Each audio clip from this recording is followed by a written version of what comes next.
Bonjour, donc aujourd'hui le but est d'agrandir un petit peu nos tables, en fait nos relations, et en fait ici ça sera nos tables en fait ici, et on n'avait que deux tables qui étaient en fait équipement et type, et maintenant on va rajouter d'autres tables. Mais avant cela, j'aimerais vous présenter quelque chose. Voilà. Alors, c'est la vidéo qui est, comment dirais-je, pour mieux comprendre un petit peu le concept, hein, on va dire l'organisation de tout ça. Allez sur ma chaîne YouTube, hein, vous pouvez la regarder, etc., etc. Il y a l'analyse, mais on ne correspond pas exactement avec l'analyse, mais c'est pas grave. Donc le but est de voir qu'en fait, ici, on a un, deux, trois bâtiments, quatre bâtiments. Et là, j'ai enlevé le toit d'un bâtiment. Et voilà, on voit un petit peu. J'ai levé le toit et on voit que dans ce bâtiment, il y a justement des box, il y a du matériel, il y a des gens. En fait, on fait une exposition. Soit les gens viennent avec leur matériel, pardon, soit en fait on peut leur louer du matériel. Et c'est le but, donc ici, de louer du matériel. Donc on va avancer un petit peu. Voilà.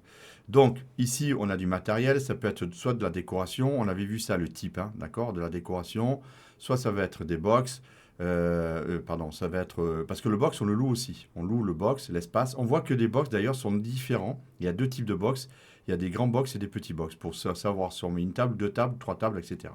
Donc ça c'est très important, on pourrait même imaginer des salles d'exposition, etc., des salles de conférence, etc. Donc là, par exemple, ici, on voit qu'il y a un ordinateur, il y a un écran, etc., etc. Donc ça, c'est dans le type de matériel que l'on a, que l'on va louer à la personne si jamais elle n'a pas de matériel. Comme ça lui évite de porter le matériel, etc. D'accord. Alors c'est très important parce que ça plante le décor.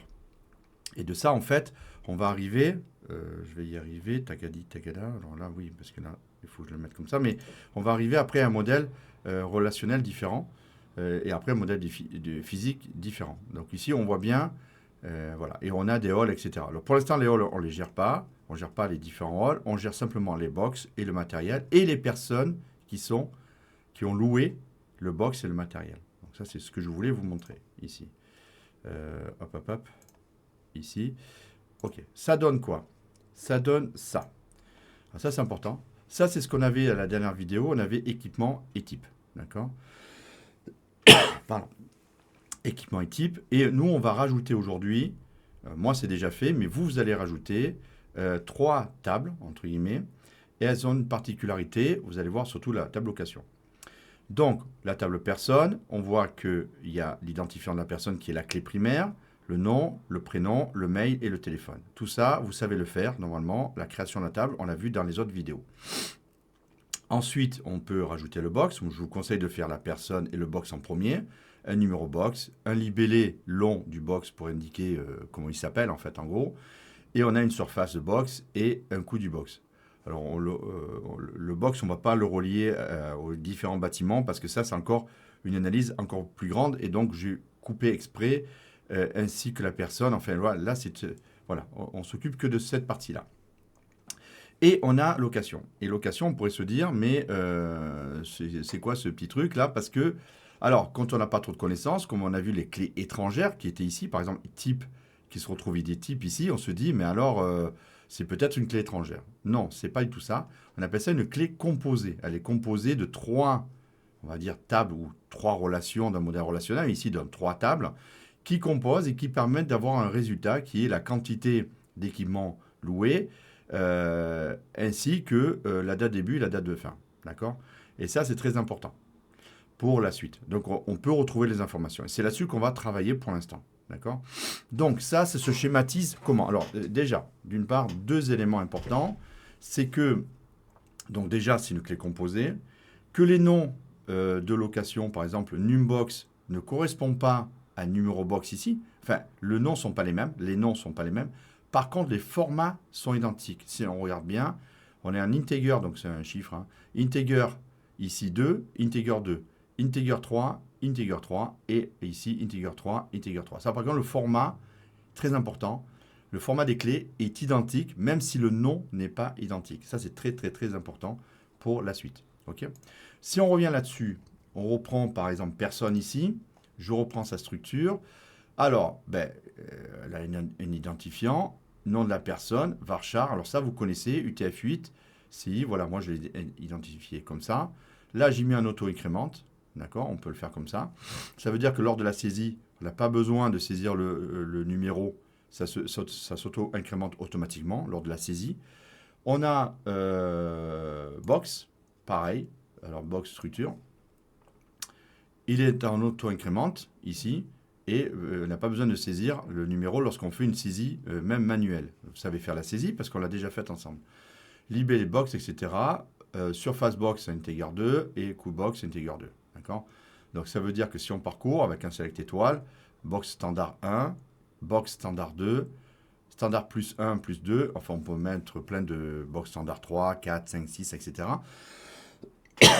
Mais là on n'a mis que 2 parce que voilà, c'est déjà suffisant. En mètres carrés, on a du 9 mètres carrés, du 12 mètres carrés. Plus grand, plus petit, enfin on peut voir, etc. Et le coût du box, ça me servira dans la prochaine vidéo.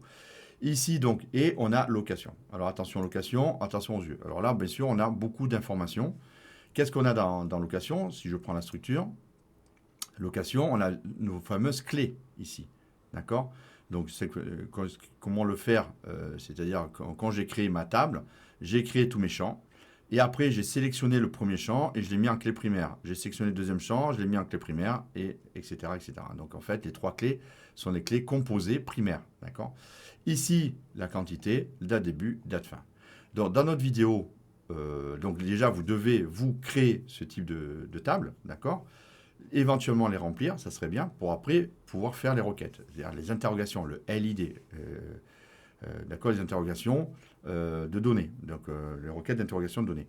Ici, langage d'interrogation de données, pardon. Donc ici, si je fais parcourir, j'ai déjà des choses, c'est-à-dire que on a pour le box 1 ou le box 2, alors je clique sur le numéro box ici, il va me les classer par box. Le premier box, il a été loué, on le voit bien, la location, ici, voilà. Il a été loué avec un certain nombre d'équipements et par une personne et une date précise. Donc on a une date début, date fin. Les dates, d'ailleurs, on va faire une location maintenant parce que, alors, autre chose, je reviens là-dessus, très important pour la structure, ici, ici, ici. Regardez, date début, date fin. On est en format date. On n'est pas en format caractère, on est en format date. Ça, c'est très important. Alors, pour lui, le format date, c'est un format américain. Ce n'est pas le format français. C'est pour ça qu'ici, on est en format date aussi. Et on verra, on va travailler là-dessus aussi. D'accord? Donc ça, c'est très important lorsque vous allez créer votre table. Tout va découler de ça. Sinon, les requêtes ne vont pas fonctionner. Donc, on est à se parcourir et on a bien des dates américaines. D'abord l'année, après le mois et après le jour. Donc, le 3-3-2025, le 3 mars 2025 au 9 mars 2025, 3-2. Alors là, du coup, il y a peut-être un petit problème. Au 9-2-2025. Donc là, il était longtemps. Donc, par exemple, là j'ai un petit problème de date, par exemple. Ici, il faudra qu'on le modifie pour, ici, le box 1 et la personne 1, ici. D'accord? Le 3 mars, ouais, c'est un peu compliqué. Donc, c'est pas grave, on va pouvoir le modifier. Ici, bien sûr que quand là, on fait des manipulations directes, si c'est une application, ça sera plus facile pour vérifier les champs d'entrée et pour après les mettre en requête. Alors là, on fait manuellement, donc c'est un peu plus complexe. Et ici, on a des dates d'entrée et de sortie. Bon, c'est tout ce qu'il faut savoir, c'est les dates d'entrée et de sortie. Qu'est-ce que je vais faire? Je vais créer une location. Donc, je vais insérer ici. D'accord? Donc, le numéro box, on va dire que c'est le... Ici, c'est le 1. OK, tabulation. Alors, numéro équipement, ben, on va dire que c'est le 20. Alors, qu'est-ce que c'est le 20? C'est une plante pour les tables. Bon, des fleurs, quoi. Numéro personne, on va dire que c'est le 2. Quantité, ben, on en prend 2. D'accord? Date. Et ici, regardez, vous avez, comme c'est au format date, on a automatiquement le petit symbole qui permet de saisir les dates. Donc, je vais en mars. Par exemple, je vais en mars. On va en juin, avril, mars. Ben, en mars, on dit que on commence la location le 16. D'accord? Et on finit la location. Donc, on revient là, ici. Donc, le 16 avril-mars. Donc, on est le 16. On finit la location le 22, samedi. On commence du dimanche au dimanche. Voilà, 23. D'accord? Du 16 au 23. Donc, on va garder ces dates-là. Ici, le deuxième, ben, toujours pareil, c'est le box 1. Mais on va mettre un deuxième matériel. Donc, box 1. On a ici le numéro de matériel. Ben, on va mettre une table. La table, c'est le 16. On va mettre numéro de la personne. Alors la quantité, numéro de personne, c'est vrai que c'est pas trop facile pour saisir. Numéro de la personne, c'est toujours la même personne, hein, donc, qui est allouée. Donc la personne, c'est le 2.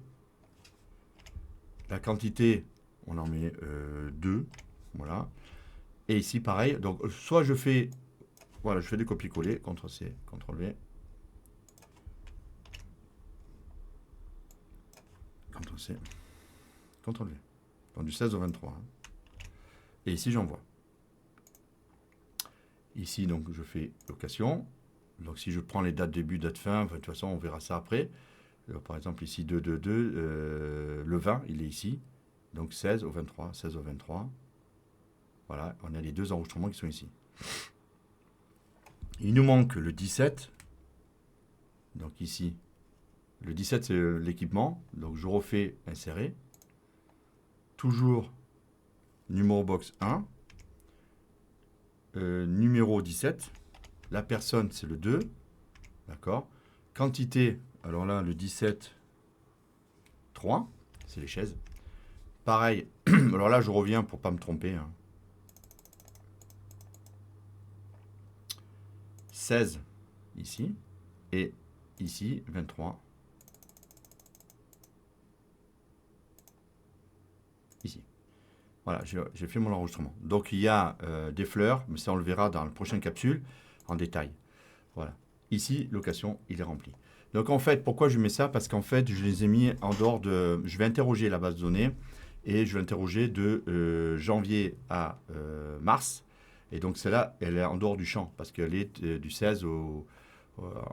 la date début, par exemple, ici, on est du 16-3, 16-3, 16-3, 3-3, 3-3, voilà, 2-3, 2-3, 2-3, 2-3, 2-3, 2-3, 2-3, etc. Donc voilà. Donc ça donnera en fait les informations. Nous, on a mis. Alors, vous mettez les dates que vous voulez, hein, d'accord. Bon, j'ai mis du 16-3, enfin, etc. Mais vous choisissez des créneaux d'une semaine pour c'est des expositions. C'est par exemple Métirama, c'est Studirama, etc. Donc ça dure une semaine, ou 3 jours, ou un week-end. D'accord. À vous de mettre les dates que vous voulez. Alors, la particularité, ce qu'on peut faire là, c'est-à-dire que, la particularité qu'on peut faire, c'est que on peut afficher les dates. Si je fais ici, par exemple, je reste sur location, d'accord, et je fais le SQL, d'accord. Donc on est toujours ici, on revient sur SQL, on ne met pas de where pour l'instant, on va s'occuper de l'affichage des dates. Si je mets ici, je vais afficher, par exemple, le numéro de box, bon, pourquoi pas, et je vais afficher les dates début, date fin. Donc là, je vais me servir d'une fonction qui s'appelle date-format. Ici, je mets les parenthèses. Et dedans, il va y avoir date début. Donc là, il me le propose, date début, d'accord. Virgule, et je lui mets le format. Donc je mets double cote, cote et cote simple, enfin 2 fois la cote simple. Et je lui mets le format. C'est-à-dire que pourcentage, il y a 3 pourcentages chaque fois. Pourcentage D, d'accord. Slash, pourcentage, il est où mon pourcentage? Je vais y arriver. Pourcentage, jour, mois, virgule, non, pas virgule, slash, c'est le séparateur, je suis bête, et pourcentage, Y pour l'année. Et je lui dis que c'est un as, vous l'avez vu dans l'ancienne vidéo, l'autre vidéo, as quoi? C'est-à-dire, on va l'appeler date DT FR. Alors, on peut l'appeler DT DEB FR. C'est un peu bizarre, mais bon, ça fait ça. Donc là, ce que je fais aussi, qu'on n'avait pas fait jusqu'à présent, je vais conserver la boîte de requêtes. Ici, regardez, ma souris, conserver la boîte de requêtes. Ça me permet de garder ce format-là, de ne pas le perdre, et d'afficher le résultat au-dessous. Je vais faire quand même un copier-coller. Ça m'évite de faire beaucoup de choses. Donc ici, je fais exécuter, je garde ma requête, et je peux voir ma requête et voir le résultat. Et regardez, vous avez maintenant le 02, 02, 25. Donc le 2, 2, 25, le 3, 2, etc. Vous avez les formats qui sont ici. Si jamais, alors je fais exprès, je fais juste ici, je ne l'ai pas fait au début, date début. Et ici, je fais exécuter. Et vous voyez que là, on est à 250202, format américain. Donc l'affichage, si je veux qu'il soit OK, CTRL-V, je fais B, date, FR. Je peux faire exactement virgule. Pareil.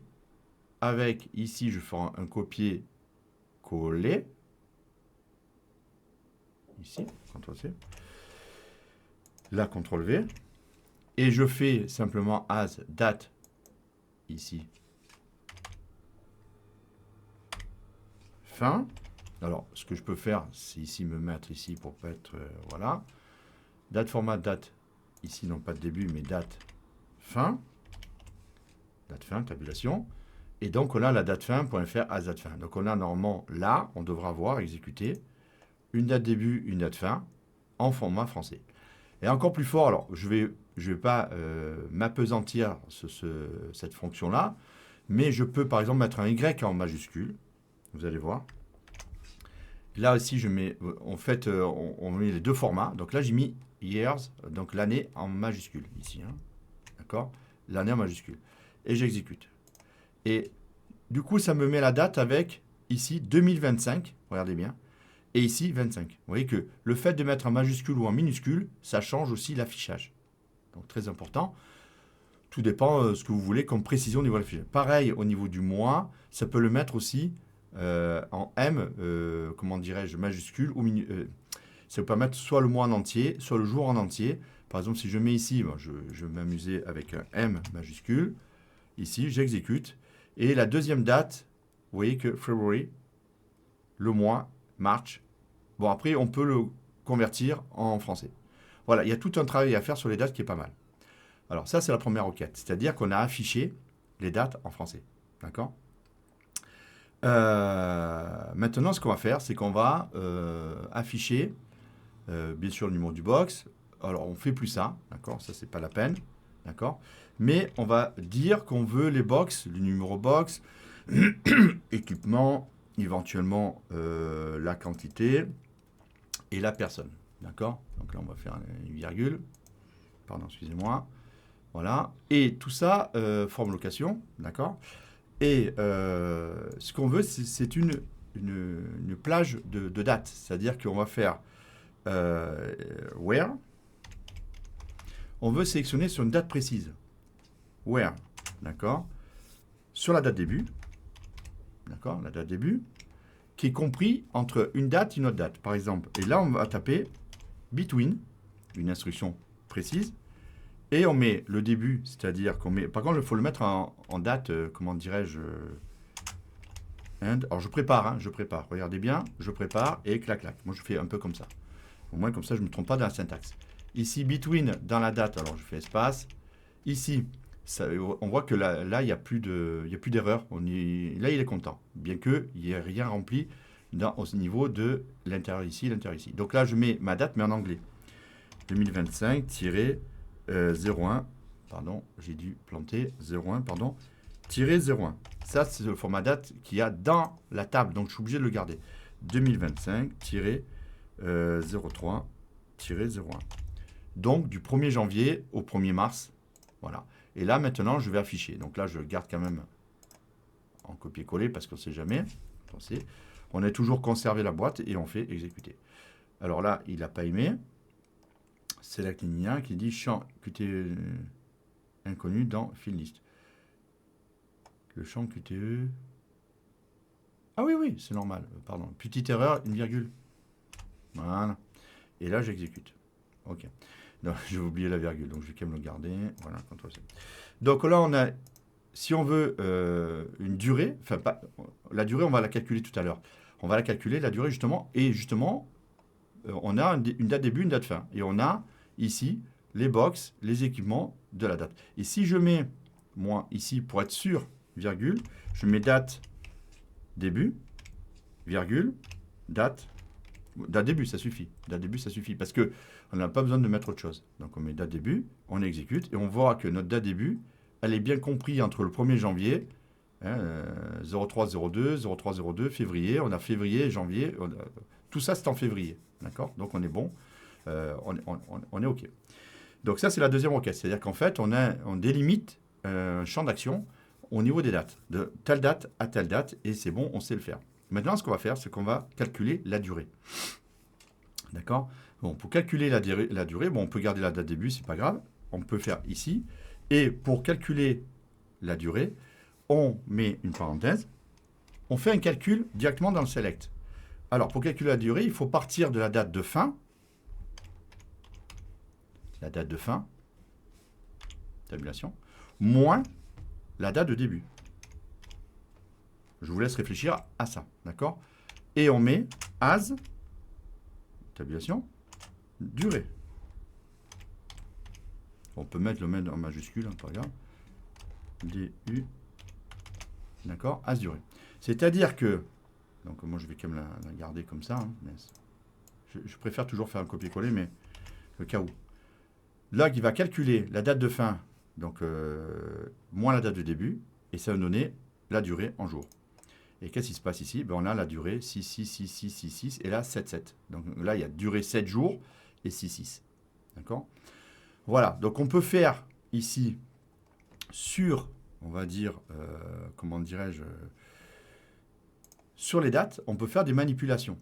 D'accord? Et ça, c'est très important de faire des manipulations sur les dates.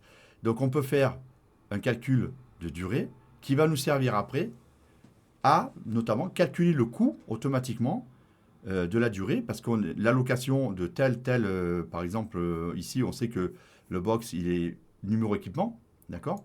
On n'a pas les informations, c'est ce qui va amener la prochaine capsule, c'est que là, on n'a que des numéros. Regardez bien, vous n'avez que des numéros. Si on veut des libellés sur l'équipement, si on reprend ici, et ça va introduire la prochaine capsule, on n'a que des numéros ici, d'accord? En location. Si on veut des équipements, ou si on veut le nom de la personne, ou si on veut des libellés d'équipement, il va falloir rejoindre cette table avec cette table. Ça s'appelle une jointure. On va rejoindre le trait vert ici, vous voyez. Si on veut des informations sur le box, c'est-à-dire le coût du box, pour savoir combien ça va coûter le box, combien ça va coûter au niveau des équipements, tout ça, il va falloir chercher des informations. Notamment la location. Si on veut calculer le coût des équipements de location, il va falloir aller chercher la quantité ici. La quantité, elle est ici, pardon. Pas celle-là, hein, la quantité, bon, location, on a la quantité ici, mais on n'a pas le coût de l'équipement unitaire. C'est-à-dire qu'il va falloir rejoindre les deux tables et aller chercher le coût, ça, multiplié par la quantité. Donc du coup, c'est pour ça que, en fait, les informations, après, on va les chercher. On va créer un chemin qui va permettre de calculer, d'afficher, etc., plus de détails. Parce que là, en fait, on n'a que des numéros. C'est illisible. Pour quelqu'un de lambda, c'est illisible. Après, on va du coup afficher les informations. Ça sera beaucoup plus lisible. Voilà, donc ça sera tout pour cette capsule. C'est déjà pas mal. Et on va voir donc la prochaine capsule, tout ce qui est jointure, relier les informations de manière à afficher les informations essentielles et s'y retrouver plus facilement. Merci de m'avoir suivi et à la prochaine capsule.